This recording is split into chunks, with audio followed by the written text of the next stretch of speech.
Today's Hanukkah tales, today's Hanukkah lights are going to welcome somebody who, to a large part of our congregation, does not need an introduction, and that is Paul Benson. Paul, how you doing today? I'm doing very well. Thank you, Rabbi. Fantastic. And Paul, we're going to talk a little bit about your connections to temples past, as well as some very exciting things about temples future. But Paul, why don't you tell us a little bit about what it was like growing up here in Greensboro, North Carolina, with Temple Emanuel? We're in Hanukkah right now, and maybe there's a couple of Hanukkah reflections, but give us a little sense of what it was like to grow up in Greensboro. Well, I was very fortunate in that I had a large family around me. So I had my grandparents, my great aunts and uncles, my uncles and aunts and cousins. So we had like a little community. And for growing up, we would always get together with my grandparents, Alice and Willie Berkelhammer. And most of our Jewish life would center around their home. And so all the holidays we would celebrate there. I remember the electric menorah that we had where you screw in the little light bulbs. You know, they were like Christmas tree light bulbs. So that was about the closest I ever got to Christmas time. But we would, cook potato latkes. We still use that same recipe that's been passed down through the years. So it was a lot of fun. We would have a present every night. Mom would, wrap up a present, and we would get something every night. We would get the Hanukkah gelt. So it was a very loving environment that we grew up in here in Greensboro, which was nice. And it was a very Jewish community around us, which was also, maybe a little different, growing up in the South than a lot of people experience. And you were born here, right? Yes, my family moved here, and I was the first, I say Benson Berkelhammer, born in the South. So yeah, I'm a product of Moses Cone Hospital. That's amazing. We talk about the different tribes of Israel, and there are some families that we look at and say, look, the Berkelhammer Bensons, right, and all of the extended connections there. This is like one of the tribes of Israel. I mean, you have many branches of your family, and it's like all roads lead to here or have a connection here in Greensboro, which is pretty incredible. Yeah. It was a great experience, and it still is. We still have a large presence in Greensboro, both at Temple Emanuel and at Beth David. So it's still a nice experience for us. Wow. And so you talked a little bit about, reminiscences of family and, how, especially during Hanukkah, which we're celebrating this year under very different conditions. I was wondering, how you're holding up now during this time of Corona and COVID. Maybe you want to talk about that for a moment or two. Well, it's having such a close family, it's been difficult to maintain the physical contact, but we have learned in this time of Zoom, which is now a verb and a noun, I guess. We get together every week with the family. So this is my father, my siblings, my nieces and nephews, my children, my dad's great grandchildren. So it's been a learning experience, but it's also been very rewarding because we get to see everyone on a weekly basis, where before we might not see people that often. So we really have adapted. I see my dad fairly often. It's at a distance usually. We try to maintain, distance. We're all doing great. I mean, we've adapted. Right now, my wife and I have kind of moved our home office to the beach for a couple of weeks, and it's just, we've learned to adapt. And so it's, hopefully we will get back to what we call the normalcy, but we've already agreed we're going to continue with the weekly meetings. Isn't that amazing? I mean, the things that we're going to take out of this period of our lives, especially in terms of our connection to family and community and others, I think is one of the things that it's hard to imagine what life was like beforehand for lots of reasons. But one is the connectivity and the way that we've sought this out. And Dad's how old now? How old is he now? Dad is 95 and a half. Wow. He still thinks he's 28. He's mad he can't go down to out to work and play racquetball. But he's doing great. He's doing a lot of reading and planning for the future. That's great. Yeah. I've met 90-year-olds and 95-year-olds who have things like 10-year plans or 20-year plans, which is incredible. The Jewish blessing being you should live to be 120. Also to be 100 and feel like you're 20. And Dad's got a pretty good shot at it, again, getting for all of that. But, when I think of you and when I think of your dad and when I think of your extended family, one of the words that comes to my mind is leadership, especially Jewish community leadership. And I was wondering if you could talk about that and this, this way that leadership really is a part of your family. Well, so this is something that I observed at a very young age. Both my grandfather and his brother Irving were leaders at Beth David, and so we would go to events there and see them in these roles. And then as I grew up, I would see my uncles and cousins and my parents involved. Dad got very involved in the late 80s, early 90s when I became my own self, I guess you would say. I turned into an adult and I joined the temple as an adult and got involved with the Brotherhood. And the Brotherhood for me has been truly that, a brotherhood. And we have a very vibrant group of men who love Temple Emanuel, and we love each other. And so it's just been a natural thing. For me, it was something that I never really sought, but I just wanted to do the things that we were doing, and it just kind of grew out of being willing to do things that I've taken on a leadership role. My father was president of the congregation back in the early 90s. We would talk then. We always had a very open relationship, so I understood what was going on at the temple. And we had relatives who were very involved at Beth David. So it's just a natural extension. My younger brother Benjamin is now president of Beth El in Charlotte. So that's very nice for me that we're able to talk with each other and say, this is going on, how are you handling it?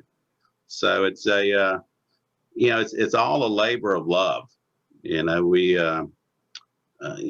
feel very,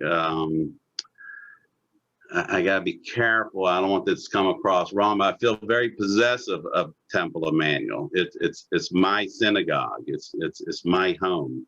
So. Yeah, that let's call it ownership, for lack of a better word, right? Yeah. Or possessive, whatever the sense there.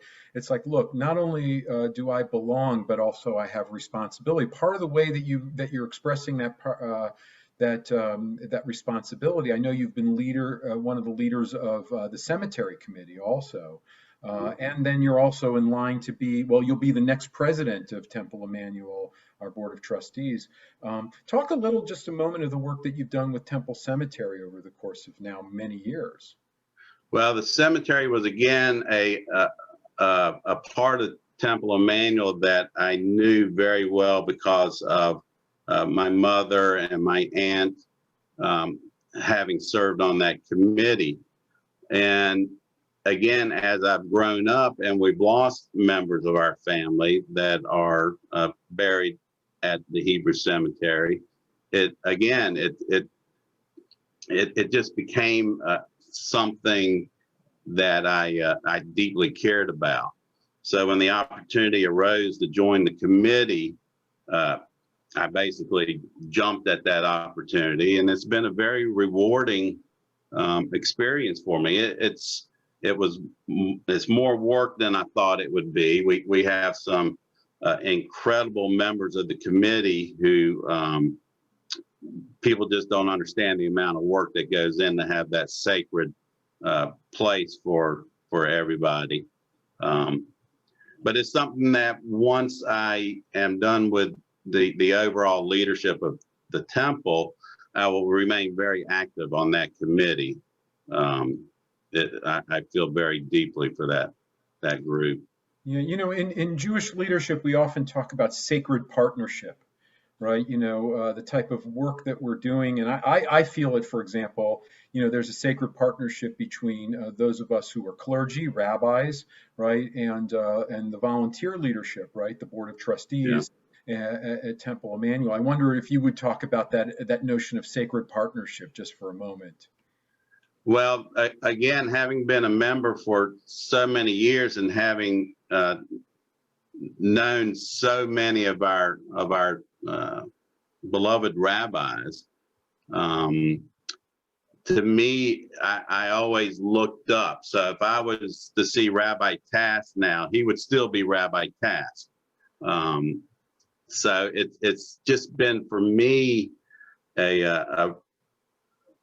my relationship with the rabbis is from great respect of their learning, their counseling, their empathy for everybody. And the older I've gotten and the closer I have become to our rabbinical leadership, I truly am amazed at their abilities. And so the relationship that we have as congregant, as leaders, and as our rabbinical leadership, it's very special. And the more you're in leadership, the more you realize, I believe, that relationship.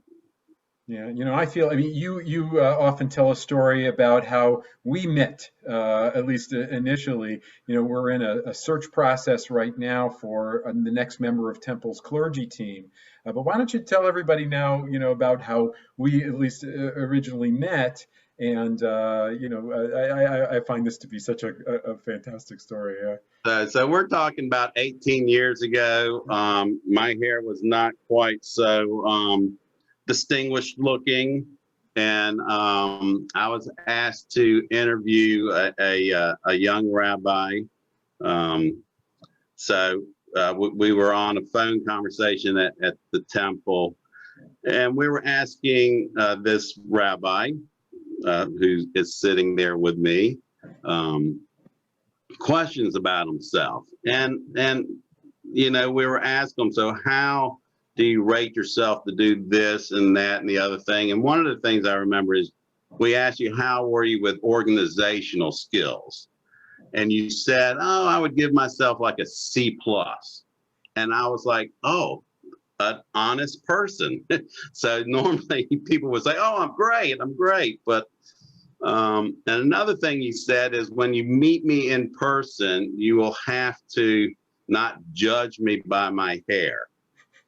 So I have a brother who had a ponytail at that time, and the first time I met you, you had a ponytail, and it was also the first time I'd ever heard of Locks of Love, and so when I first met you, I was already impressed with you.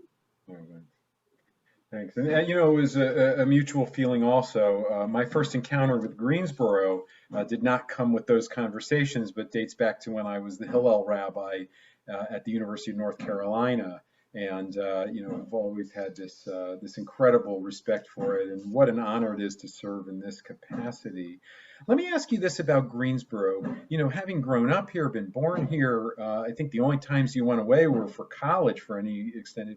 Tell me a little bit about the changes that you've seen over the course of time here. I mean, maybe not only physically, but in terms of things within the Jewish community also. I mean, you've got this long perspective. You and your dad and your family probably talk about this, but just tell us a little bit about that. Well, Greensboro has such a vibrant and I feel a large Jewish community for a southern town, that it was something that was never really an issue for me growing up. I never was exposed to anti-Semitism growing up. I don't know if it was because, we all went to Sternberger Elementary, and, we had a BBYO that was active. We would go to conventions in Charlotte and Asheville. Greensboro has grown a lot in my 60 years. It's gone from a small manufacturing town to a very much more diverse economy. And I think also we have become more integrated. So when I was growing up, it was before we had the end of discrimination in the schools.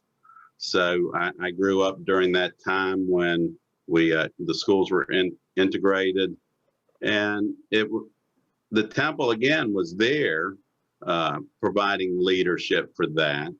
And I also grew up with John Kilimanjaro of blessed memory being one of my teachers. So Greensboro to me was always a loving place. I know it wasn't for many, but I think that we've come a long ways. We have a long ways to go, but so I think it's just been a great experience growing up here.